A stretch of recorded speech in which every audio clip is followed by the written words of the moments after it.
गुरु ब्रह्म महिमा अलेख शरण।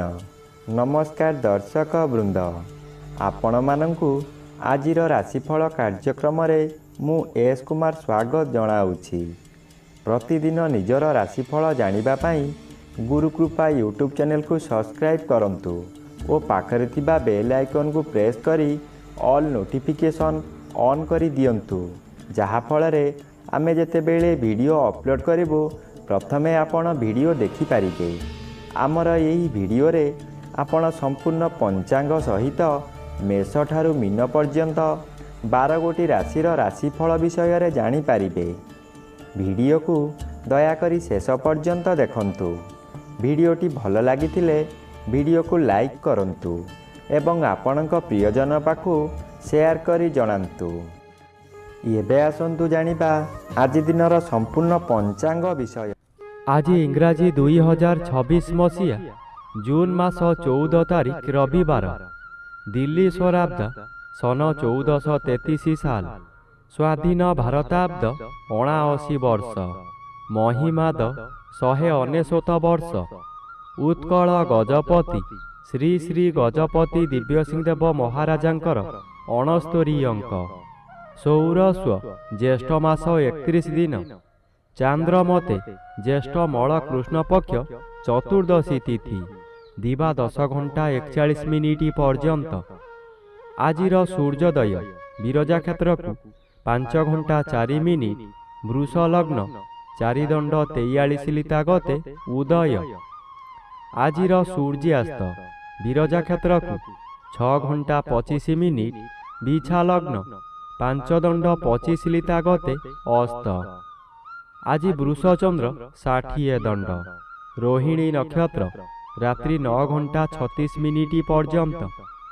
आज जन्मित शिशुर वृष राशि वैश्यवर्ण नरगण, रात्रि 9 घंटा 36 मिनिट गते देवगण।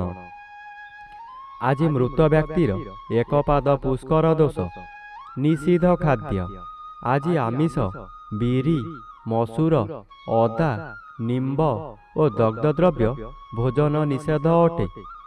आजिर अमृत योग प्रातः 5 घंटा 53 मिनिट गते 7 घंटा 29 मिनिट मध्य, दिवा 8 घंटा 53 मिनिट गते 11 घंटा 17 मिनिट मध्य, अस्तरु रात्रि 8 घंटा 12 मिनिट मध्य एवं रात्रि 11 घंटा 23 मिनिट गते 1 घंटा 14 मिनिट मध्य।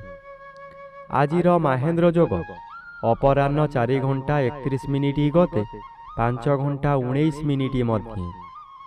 आजिर काल बेला एवं 12 बेला दिवा 9 घंटा 57 मिनिट गते 1 घंटा 14 मिनिट मध्य।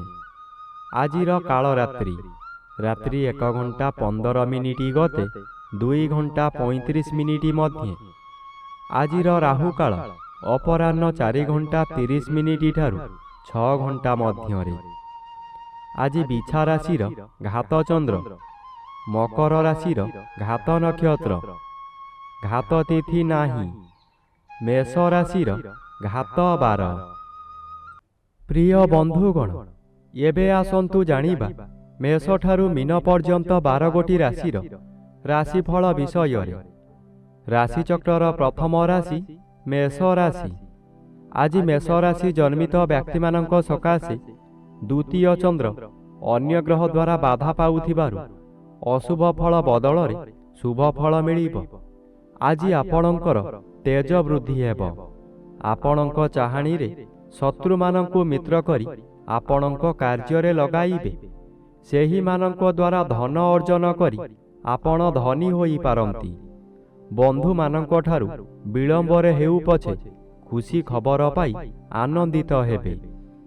आपण जेउ कार्य करिबाकू चाहुचंती केतेकांशरे सफल हेबे। एबे आसंतु जानिबा राशिचक्रर द्वितीय राशि वृष राशि विषय। आज वृष राशि जन्मित व्यक्ति मानक सकाशे श्री चंद्र गोचर करुथिबारु किछि शुभ फल मिलिब। एही समय रे गृह रे किछि मांगलिक कार्य होई पारे। खूब धूमधाम रे आनंद उत्सव पालिबे। निज पाखरे अर्थ थाउ कि न थाउ स्वादिष्ट भोजन करी ନିଜେ ଭୋଜନ କରିବା ସହିତ ପରିବାର ଲୋକଙ୍କୁ ଖୁଆଇ ଆନନ୍ଦ ଅନୁଭବ କରିବେ। ଆଜି ଦିନରେ କଦାପି ନୂତନ ଗୃହ ଆରମ୍ଭ କରନ୍ତୁ ନାହିଁ। ଗୃହ ଆରମ୍ଭ କଲେ ତାହା ଅଧାରୁ ବନ୍ଦ ହୋଇପାରେ କିମ୍ବା କୌଣସି ଅଘଟଣ ଘଟିପାରେ। ଏବେ ଆସନ୍ତୁ ଜାଣିବା ରାଶିଚକ୍ରର ତୃତୀୟ ରାଶି ମିଥୁନ ରାଶି ବିଷୟରେ। ଆଜି ମିଥୁନ ରାଶି ଜନ୍ମିତ ବ୍ୟକ୍ତିମାନଙ୍କ ସକାଶେ ଦ୍ୱାଦଶ ସ୍ଥାନରେ ଚନ୍ଦ୍ର ଗୋଚର କରୁଛନ୍ତି। ଅଶୁଭ ଫଳ ମିଳିବ। ଏହି ସମୟରେ ବିଭିନ୍ନ ସମସ୍ୟାମାନ ମୁଣ୍ଡ ଟେକିବ। ଏହା ଆପଣଙ୍କର ଜୀବନର ଆୟକୁ ପ୍ରଭାବିତ କରିବ। ପରିବାର ବ୍ୟକ୍ତି ଓ ସହକର୍ମୀ ବ୍ୟକ୍ତିମାନେ ଆପଣଙ୍କର ଶତ୍ରୁ ସଦୃଶ୍ୟ ଲାଗିବେ। ସ୍ୱାମୀ ସ୍ତ୍ରୀ ମଧ୍ୟରେ ମାନ ମନାନ୍ତର ଘଟିବ। ନିଜର ପାଦ ପୀଡ଼ା ହୋଇପାରେ, ଯାହାଦ୍ୱାରା କୌଣସି କାର୍ଯ୍ୟ କରିବାକୁ ମନରେ ଆଗ୍ରହ କମିଯିବ। ଏବେ ଆସନ୍ତୁ ଜାଣିବା ରାଶିଚକ୍ରର ଚତୁର୍ଥ ରାଶି କର୍କଟ ରାଶି ବିଷୟରେ। ଆଜି କର୍କଟ ରାଶି ଜନ୍ମିତ ବ୍ୟକ୍ତିମାନଙ୍କ ସକାଶେ ଏକାଦଶ ସ୍ଥାନରେ ଚନ୍ଦ୍ର ଗୋଚର କରୁଥିବାରୁ ଆପଣଙ୍କୁ ରାଜଯୋଗ ଫଳ ମିଳିବ। ଆପଣ ବହୁଦିନରୁ ଯେଉଁ କାର୍ଯ୍ୟ ସକାଶେ ଅପେକ୍ଷା କରିଥିଲେ ତାହା ଏହି ସମୟରେ ନିଶ୍ଚୟ ପୂରଣ ହେବ। କୌଣସି ଅଫିସରଙ୍କ ସାକ୍ଷାତ ପାଉନଥିଲେ, ଏବେ ତାଙ୍କ ସହିତ ସାକ୍ଷାତ ହେବ। ତାଙ୍କ ସହଯୋଗରେ ଆପଣ ବହୁ ନୂତନ କାମ ପାଇ ଉପକୃତ ହେବେ। ପରିବାର ଆପଣଙ୍କୁ ସପୋର୍ଟ କରିବ। ଏବେ ଆସନ୍ତୁ ଜାଣିବା ରାଶିଚକ୍ରର ପଞ୍ଚମ ରାଶି ସିଂହ ରାଶି ବିଷୟରେ। ଆଜି ସିଂହ ରାଶି ଜନ୍ମିତ ବ୍ୟକ୍ତିମାନଙ୍କ ସକାଶେ ଦଶମ ସ୍ଥାନରେ ରବି ଓ ଚନ୍ଦ୍ର ଉଭୟ ଗୋଚର କରୁଛନ୍ତି। ଶୁଭ ଫଳ ମିଳିବ। ଆଜି ଆପଣଙ୍କ କର୍ମକ୍ଷେତ୍ରରେ ଉଚ୍ଚତର ପାହ୍ୟାକୁ ଉନ୍ନୀତ ହେବେ। ଏହି ସମୟରେ ନୂତନ କର୍ମ ମଧ୍ୟ ମିଳିବ। ଯେକୌଣସି କାମ କରନ୍ତୁ ତହିଁରେ ସଫଳତା ମିଳିବ। ଉପରିସ୍ଥ ଅଫିସରଙ୍କ ଠାରୁ ପ୍ରଶଂସାମାନ ମିଳିବ। ପ୍ରତିଷ୍ଠା ଲାଭ କରିବେ। ଆଜି ଆପଣଙ୍କ କାର୍ଯ୍ୟ ଦେଖି ସାଥୀ କର୍ମଚାରୀମାନେ ଆପଣଙ୍କୁ ଅନୁକରଣ କରିବେ ଓ ସଫଳତାର ସୂତ୍ର ଶିକ୍ଷା କରିବେ। ଏବେ ଆସନ୍ତୁ ଜାଣିବା ରାଶିଚକ୍ରର ଷଷ୍ଠ ରାଶି କନ୍ୟା ରାଶି ବିଷୟରେ। ଆଜି କନ୍ୟା ରାଶି ଜନ୍ମିତ ବ୍ୟକ୍ତିମାନଙ୍କ ସକାଶେ ନବମ ସ୍ଥାନରେ ଚନ୍ଦ୍ର ଗୋଚର କରୁଛନ୍ତି। କୃଷ୍ଣପକ୍ଷ ହେତୁ ଅଶୁଭ ଫଳ ମିଳିବ। ପିତୃପୀଡ଼ା ଓ ଗୁରୁଜନ ପୀଡ଼ା ଦେଖାଦେବ। ଯେଉଁଆଡ଼େ ଯିବେ ଆପଣଙ୍କୁ ଲୋକମାନେ ପରିହାସ କରିବେ। ଯେଉଁମାନେ ଆପଣଙ୍କୁ ସମ୍ମାନ ଦେଉଥିଲେ ସେହି ଲୋକମାନେ ପରିହାସ କରିବେ। ଆପଣଙ୍କର ଦୋଷ ଦୁର୍ବଳତା ସବୁ ପଦାରେ ପଡ଼ିଯିବ। ଘୋର ଅପମାନରେ ଜର୍ଜରିତ ହୋଇ ଆପଣଙ୍କର ମଥା ବିଚଳିତ ହୋଇଯିବ। ଏବେ ଆସନ୍ତୁ ଜାଣିବା ରାଶିଚକ୍ରର ସପ୍ତମ ରାଶି ତୁଳା ରାଶି ବିଷୟରେ। ଆଜି ତୁଳା ରାଶି ଜନ୍ମିତ ବ୍ୟକ୍ତିମାନଙ୍କ ସକାଶେ ଅଷ୍ଟମ ରବି ଓ ଅଷ୍ଟମ ଚନ୍ଦ୍ର ଉଭୟ ଅନ୍ୟ ଗ୍ରହ ଦ୍ୱାରା ବାଧାପ୍ରାପ୍ତ ଅଛନ୍ତି। ଅଶୁଭ ଫଳ କମ୍ ମିଳିବ। ପୁରୁଣା ବନ୍ଧୁ ବିବାଦ ସ୍ଥଗିତ ରହିପାରେ। ଯାହା ଅଧିକ କ୍ଷତି ହେବାର ଥିଲା ସେଠାରେ ଅଳ୍ପରେ କ୍ଷୟକ୍ଷତି ହେବ। କୌଣସି ଦୈବୀ ଶକ୍ତି ଆପଣଙ୍କୁ ସାହାଯ୍ୟ କରିବ। ତଥାପି ଦୁର୍ଘଟଣାକୁ ଏଡ଼ାଇ ଦେଇ ହେବ ନାହିଁ, ତାହା ଶାରୀରିକ ହେଉ କିମ୍ବା ମାନସିକ। ଆଜି ପ୍ରଭୁପାଦରେ ମନୋନିବେଶ କଲେ ରକ୍ଷା ମିଳିବ। ଏବେ ଆସନ୍ତୁ ଜାଣିବା ରାଶିଚକ୍ରର ଅଷ୍ଟମ ରାଶି ବିଛା ରାଶି ବିଷୟରେ। ଆଜି ବିଛା ରାଶି ଜନ୍ମିତ ବ୍ୟକ୍ତିମାନଙ୍କ ସକାଶେ ଘାତଚନ୍ଦ୍ର ଭୋଗ ହେଉଥିବାରୁ ଅଶୁଭ ଫଳ ମିଳିବ। ପାରିବାରିକ ଅଶାନ୍ତି ଭୋଗିବେ। ସୁଖହାନି ଘଟିବ। ସ୍ୱାମୀ ସ୍ତ୍ରୀଙ୍କ ମଧ୍ୟରେ ସାମାନ୍ୟ କାରଣରୁ ଝଗଡ଼ା ହେବ। ଅଯଥାରେ ପିଲାମାନଙ୍କ ଉପରେ ରାଗ ସୁଜାଇବେ। ଆପଣଙ୍କର ଆୟ କମିଯିବ। ଯାହା ଆଶା କରିଥିଲେ ତାହା ମିଳିବ ନାହିଁ। ମଥା ବିଚଳିତ ହୋଇପାରେ। ବିପରୀତ ଖବର ପାଇ ବ୍ୟଥିତ ହେବେ। ଆଜି ଯାନବାହନ ପ୍ରତି ସତର୍କ ରୁହନ୍ତୁ, ଦୁର୍ଘଟଣା ହୋଇପାରେ। ଏବେ ଆସନ୍ତୁ ଜାଣିବା ରାଶିଚକ୍ରର ନବମ ରାଶି ଧନୁ ରାଶି ବିଷୟରେ। ଆଜି ଧନୁ ରାଶି ଜନ୍ମିତ ବ୍ୟକ୍ତିମାନଙ୍କ ସକାଶେ ଷଷ୍ଠ ସ୍ଥାନରେ ରବି ଓ ଚନ୍ଦ୍ର ଉଭୟ ଗୋଚର କରୁଥିବାରୁ ଶୁଭ ଫଳ ମିଳିବ।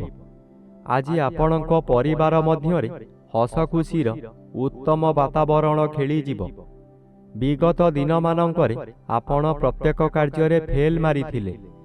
ଏବେ ଯେଉଁ କାର୍ଯ୍ୟ କରିବାକୁ ଆଗ୍ରହ ପ୍ରକାଶ କରିବେ ତହିଁରେ ସଫଳତା ନିଶ୍ଚୟ ମିଳିବ। ଷଷ୍ଠ ଚନ୍ଦ୍ର ଆର୍ଥିକ ଦୃଷ୍ଟିରେ ଉନ୍ନତି ଆଣେ। ଆପଣ ଯେଉଁ ବ୍ୟବସାୟ କରୁଛନ୍ତି ତହିଁରେ ଆଶାଠାରୁ ଅଧିକ ଆୟ କରିବେ। ଏବେ ଆସନ୍ତୁ ଜାଣିବା ରାଶିଚକ୍ରର ଦଶମ ରାଶି ମକର ରାଶି ବିଷୟରେ। ଆଜି ମକର ରାଶି ଜନ୍ମିତ ବ୍ୟକ୍ତିମାନଙ୍କ ସକାଶେ ପଞ୍ଚମ ସ୍ଥାନରେ ଚନ୍ଦ୍ରଗୋଚର କରୁଛନ୍ତି ଅଶୁଭ ଫଳ ପ୍ରଦାନ କରିବେ। ଆଜି କୌଣସି ଗୋଟାଏ କାମ କରିବାର ସମୟ ନିର୍ଦ୍ଧାରିତ ହୋଇସାରିଥିବ, କିନ୍ତୁ ଆପଣଙ୍କ ଶରୀର ଅସୁସ୍ଥ ହେବା କାରଣରୁ ଆପଣ କଥା ଦେଇ କଥା ରଖିପାରିବେ ନାହିଁ। ମନରେ ଦୁଃଖ ଯନ୍ତ୍ରଣା ଭୋଗିବେ। ମନରେ ଦୁଶ୍ଚିନ୍ତା ବଢ଼ିଯିବାରୁ ରୋଗ ମାଡ଼ି ବସିବ। ଏହି ସମୟରେ କେଉଁଠାରୁ ବଡ଼ ଦୁଃଖ ଖବର ପାଇ ବୋଝ ଉପରେ ଲଳିତା ବିଡ଼ା ସଦୃଶ୍ୟ ହେବ। ଏବେ ଆସନ୍ତୁ ଜାଣିବା ରାଶିଚକ୍ରର ଏକାଦଶ ରାଶି କୁମ୍ଭ ରାଶି ବିଷୟରେ। ଆଜି କୁମ୍ଭ ରାଶି ଜନ୍ମିତ ବ୍ୟକ୍ତିମାନଙ୍କ ସକାଶେ ଚତୁର୍ଥ ଚନ୍ଦ୍ର ବାଧାପ୍ରାପ୍ତ ଅଛନ୍ତି, ଅଶୁଭ ଫଳ ମିଳିବ। ଆଜି ଆପଣ କାହାରି ପ୍ରରୋଚନାରେ ପଡ଼ି ବହୁତ ସ୍ଥାନକୁ ଭ୍ରମଣ କରିବାକୁ ଯିବେ। ଆପଣଙ୍କର ସଞ୍ଚିତ ଧନମାନ ଅଯଥାରେ ଖର୍ଚ୍ଚ କରିବେ। ଚତୁର୍ଥ ଗୃହ ବିଦ୍ୟାଗୃହ ଓ ମାତୃଗୃହ ହୋଇଥିବାରୁ ବିଦ୍ୟାର୍ଥୀମାନେ ବିଦ୍ୟା ପଠନରେ ଦୁର୍ବଳ ରହିବେ। ମାତାଙ୍କର ଶରୀର ଅସୁସ୍ଥ ରହିବ। ଥଣ୍ଡା କାଶ ଆଦି ଲାଗି ରହିବ। ଆପଣଙ୍କର ଦୁଃଖ ପରେ ଦୁଃଖ ମାଡ଼ି ଆସିବ। ଏବେ ଆସନ୍ତୁ ଜାଣିବା ରାଶିଚକ୍ରର ଦ୍ୱାଦଶ ବା ଶେଷ ରାଶି ମୀନ ରାଶି ବିଷୟରେ। ଆଜି ମୀନ ରାଶି ଜନ୍ମିତ ବ୍ୟକ୍ତିମାନଙ୍କ ସକାଶେ ତୃତୀୟ ସ୍ଥାନରେ ଉଭୟ ରବି ଓ ଚନ୍ଦ୍ର ଗୋଚର କରୁଥିବାରୁ ଅତି ଶୁଭ ଫଳ ପ୍ରଦାନ କରିବେ। ଆପଣଙ୍କର ଏହି ସମୟରେ ବହୁ ଚେଷ୍ଟା କରି ବାରମ୍ବାର ବିଫଳ ହେଉଥିବା କାର୍ଯ୍ୟ ହଠାତ୍ ଆପଣଙ୍କ ସପକ୍ଷରେ ଯିବ। ବହୁ ଅର୍ଥର ମାଲିକ ଆପଣ ହୋଇପାରନ୍ତି। ପୂର୍ବରୁ ଖରାପ ଥିବା ସ୍ୱାସ୍ଥ୍ୟ ଏହି ସମୟରେ ମନର ବଳ ବୃଦ୍ଧି ପାଇଥିବାରୁ ସ୍ୱାସ୍ଥ୍ୟ ଉତ୍ତମ ରହିବ। ବନ୍ଧୁବାନ୍ଧବ ଆପଣଙ୍କର ପ୍ରଶଂସା ଗାନ କରିବେ। ଉପରିସ୍ଥ ଅଫିସର ଆପଣଙ୍କ କାର୍ଯ୍ୟ ଦେଖି ପୁରସ୍କୃତ କରିପାରନ୍ତି।